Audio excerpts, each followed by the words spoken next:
কার কার বাড়িতে বিড়াল আর কুকুর আছে? আমার বাড়িতে আছে একটা বিড়াল আর একটা কুকুর নেই, একটা কুত্তা আছে আমার বাড়িতে, হ্যাঁ কুত্তা। তো আমি এখন বাদাম খাচ্ছিলাম, ঠিক আছে, মানে মানে এগুলো কি ভাই, মানে আমি বাদাম খাই ঠিক আছে, তা বলে ইও বাদাম খাবে, ইও বাদাম খায়, মানে বিড়াল বাদাম খায়, আমি আমার ঘরে না থাকলে আমি কোনোদিন জানতে পারতাম না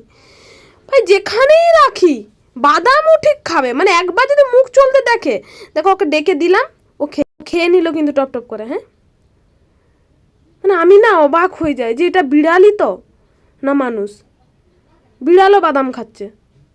আচ্ছা সেসব ঠিক আছে, এবারে বলি আমার বাড়িতে যে কুকুর না সরি যে কুত্তাটা আছে, আমি জানতাম যে ওর মন নাই, ও খুব